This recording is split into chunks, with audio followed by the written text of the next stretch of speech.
Bienvenue sur Géopolitis. Il n'y a plus de domestiques. C'est une expression qui veut dire qu'on n'est plus servi.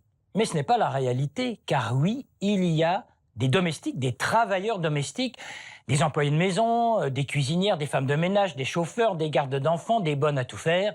Il y en a même un peu plus de 52 millions dans le monde, calcule l'OIT, l'Organisation internationale du travail. Problème, un travailleur domestique sur 10 seulement dans le monde est couvert comme les autres travailleurs par une législation nationale. Problème encore, et même scandale, près d'un domestique sur 2 dans le monde n'a droit à aucun jour de repos par semaine, ni à une seule semaine de congé payé. Géopolitis se plonge dans ce monde de ces domestiques qu'à bien des égards, on peut appeler les esclaves des temps modernes. Ces domestiques, il y en aurait en fait plus de 100 millions dans le monde au total, en y incluant les personnes non déclarées. Les 52 millions de domestiques dont nous parlons, recensés par l'OIT, c'est le chiffre officiel de personnes déclarées en situation légale. L'énorme majorité, eh bien, ce sont des femmes, à plus de 80%, on les trouve. En Asie et dans le Pacifique, 21 millions. Viennent ensuite les continents d'Amérique latine, 20 millions, l'Afrique, 5 millions, l'Europe et l'Amérique du Nord avec presque 4 millions, et le Moyen-Orient avec un peu plus de 2 millions. Voilà pour la répartition. Quant au sort réservé à cette population, souvent invisible, et c'est là aussi son problème, on relève que 10% seulement de ces domestiques sont couverts par une législation du travail comparable à celle des autres travailleurs. Plus de 50% n'ont aucune limite de durée hebdomadaire de travail et 45% n'ont aucun droit à une période de repos hebdomadaire. Enfin, à peine 50% de ces hommes et femmes ont un salaire minimum équivalent au salaire minimum d'un autre travailleur. La situation est tellement choquante qu'à Genève, en juin de l'année 2011, il a fallu adopter une convention internationale sur ce travail domestique, un beau succès pour l'OIT, même si, à ce jour, 3 pays seulement ont ratifié cet accord. Un beau succès, en tout cas, pour les délégués de ces travailleurs et travailleuses domestiques venus à Genève du monde entier. Domestic workers today can celebrate even in absence of ratification because the opportunity is now open to them. Doors are now open to domestic workers to enjoy the same benefits and privileges as other workers throughout the world. On se résume, 3 pays ont donc fait ratifier cette convention par leurs parlements respectifs dès la signature de ce texte. Depuis, 4 autres pays ont agi de même, dont l'Italie, qui est d'ailleurs le seul pays européen à avoir agi de la sorte.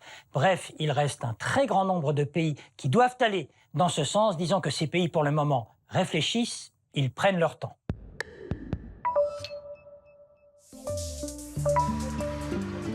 Aux Philippines, chaque année, plus de 100 000 femmes quittent leur ville ou village, et le plus souvent leur propre famille, pour trouver du travail dans ce que l'on appelle le secteur des services. Dans ce pays, on peut parler littéralement d'une exportation de domestiques, une politique pratiquée depuis les années 70 et qui, aujourd'hui, sur 95 millions de Philippins, regroupe 8 millions de travailleurs domestiques dans le monde, aux États-Unis, au Canada et surtout au Proche-Orient, avec un cas, celui de l'Arabie Saoudite, principal employeur de ces femmes philippines, pays qui semble poser le plus de problèmes.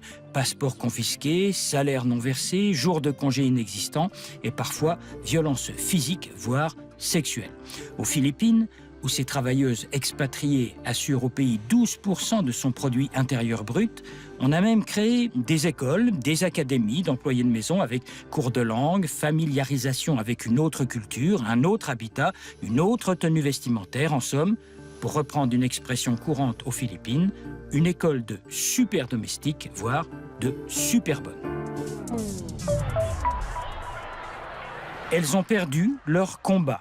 Elles sont 300 000 venues d'Indonésie et de plusieurs pays de la région à travailler à Hong Kong, ce territoire chinois de 7 millions d'habitants. Là-bas, les domestiques ont droit, certes, à un jour de congé par semaine et à un salaire relativement décent, encore que récemment, on leur a imposé une baisse de revenus. Mais le grand problème de ces employés de maison n'est pas là.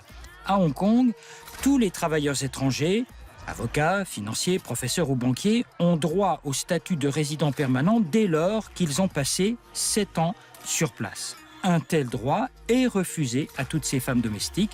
Le gouvernement et la justice de Hong Kong viennent tout juste de se prononcer en ce sens, craignant un afflux de Philippines et d'Indonésiennes qui resteraient sur le territoire tout en faisant venir leur famille. Conclusion, si une femme perd son emploi, elle doit retrouver un travail et un contrat dans les 2 semaines, sous peine d'être expulsée.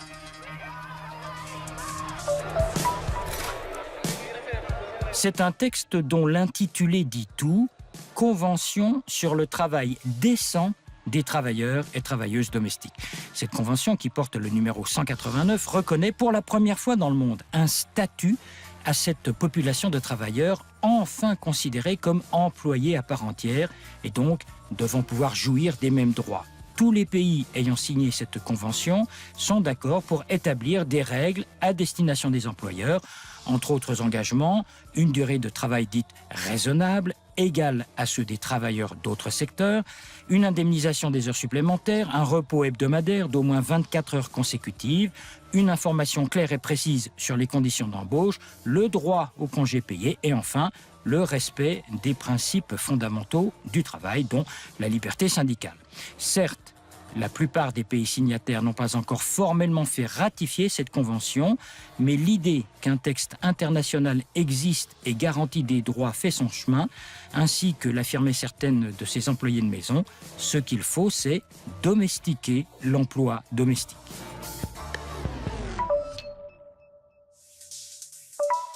L'invité de Géopolitis, Manuela Tomei, qui est la directrice du département des conditions de travail et de l'égalité à l'OIT. L'OIT, c'est l'Organisation internationale du travail. On vient de voir ce qu'il y a dans cette convention 189.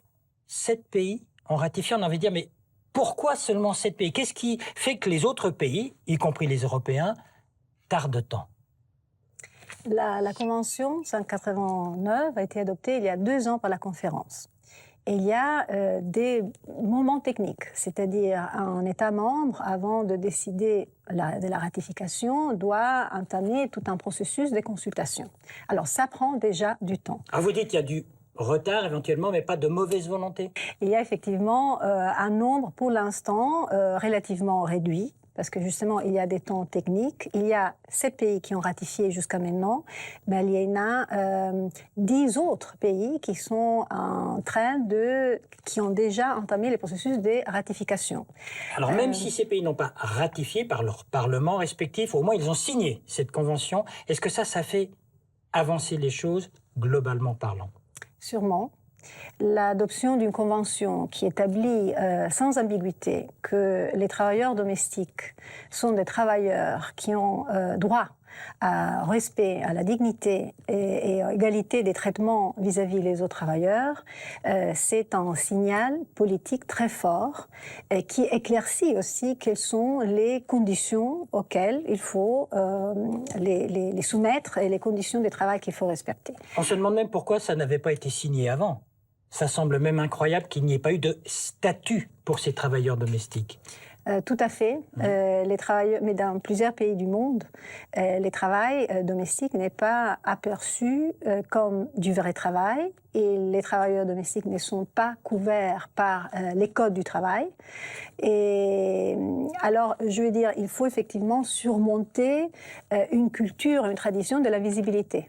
Il s'agit de travailleurs qui n'étaient pas considérés comme tels et donc la législation ne s'occupait pas d'eux. C'est une question de mentalité aussi. Vous dites certains pays considèrent que ce ne sont pas des travailleurs comme les autres, c'est un peu des esclaves, enfin des gens qu'on peut faire travailler comme ça. Est-ce que ça évolue, ça, d'après ce que vous voyez? Oui, sûrement. Justement, un peu plus de respect quand même pour les gens? Les choses commencent à changer, je dirais. Et ils commencent à changer, pas seulement parce qu'il y a une nouvelle convention, mais à cause de la mobilisation qu'est la préparation à l'adoption de la convention a généré. Et il y a eu une mobilisation très forte de la part aussi des associations des travailleurs domestiques, de la part de mouvements syndicaux. Il y a eu des alliances. Qui peuvent exister aussi en fonction de cette convention, parce qu'avant, les syndicats, il n'y en avait pas beaucoup. les syndicats, les groupes de travailleurs ont joué un rôle très important au sein des débats qui ont eu lieu dans la Conférence internationale du travail, dans le sens justement d'assurer une protection minimale aussi à cette catégorie des travailleurs. Et ça fait partie d'une stratégie justement aussi de défense et de protection de tous travailleurs, de toutes les travailleuses dans l'économie formelle et informelle. Parce qu'une grande partie de ces travailleurs justement travaillent dans l'informalité, dans les travails non déclarés. On est en période d'austérité, en tout cas dans certains grands pays, je pense à des pays européens. C'est encore, j'imagine, plus difficile pour vous, organisation internationale, de faire passer cette idée de respect du travailleur quand les conditions sont difficiles? Certainement, la crise présente a créé de défis pour le monde du travail et pour les travailleurs en général. Oui, tout le monde est touché. Dans les cas de travailleurs domestiques, je crois, sûrement, on ne va pas nier les circonstances complexes et difficiles, mais je crois que le processus qui a démarré ne va pas s'arrêter. Parce qu'il y a justement une prise de conscience de la part des travailleurs domestiques eux-mêmes et de la partie d'autres interlocuteurs, d'autres acteurs de la société pour faire changer les choses. Je disais tout à l'heure que c'est vrai, il y a 7 ratifications jusqu'à maintenant, mais il y a 55 pays dans le monde qui sont maintenant en train de mettre en place des mesures de différentes natures qui vont de la réforme même de la Constitution. Ça, c'est le cas du Brésil récemment, de l'établissement de certaines institutions pour assurer, par exemple, la fixation du salaire minimum pour les travailleurs domestiques, comme dans les cas de la Namibie, comme, par exemple, dans le cas de l'Espagne. Il y a eu... Qu'est-ce qu'il y a eu en Espagne ? Il y a eu un décret qui a été émis il y a un an, qui remplaçait l'ancien décret, qui envisageait un régime de traitement des travailleurs domestiques différent et inférieur au régime qui était réservé aux autres travailleurs. Donc il y a eu un alignement par exemple, de conditions en matière de salaire minimum, donc le même salaire minimum payé pour tous, y inclut les travailleuses domestiques.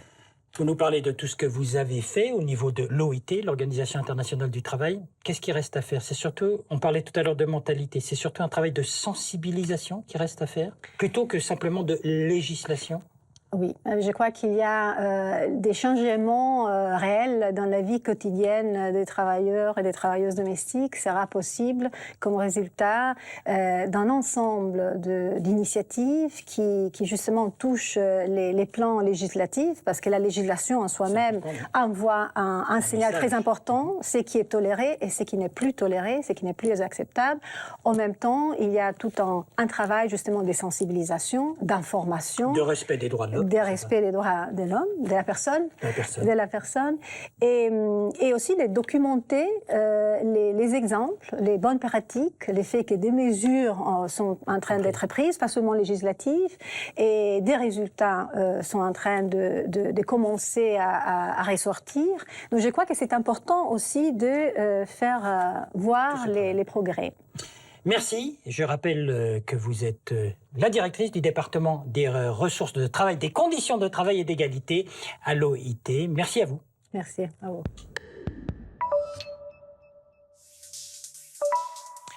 Donc, il y a des esclaves. Mais s'il y a des esclaves, c'est qu'il y a des esclavagistes qu'il convient de dénoncer. C'est ce à quoi s'emploient plusieurs ONG ici à Genève. Encore faut-il que Genève, précisément, donne le bon exemple. Tel n'a pas toujours été le cas. Il n'y a pas si longtemps, la ville de Calvin bruissait de toutes sortes de rumeurs très feutrées au début, insistantes par la suite, fondées en fin de compte.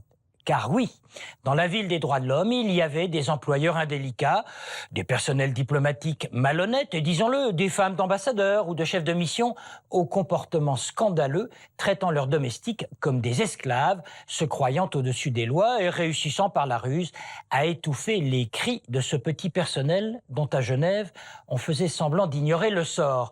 Il a fallu des années pour que la loi du silence soit rompue, pour que les autorités réagissent, pour qu'un syndicat se crée, pour que, ouvertement, dans la cité qui accueille la Commission des droits de l'homme, on accepte la réalité telle qu'elle était et que, surtout, on y remédie pour respecter les droits de l'homme, mais aussi pour donner le bon exemple.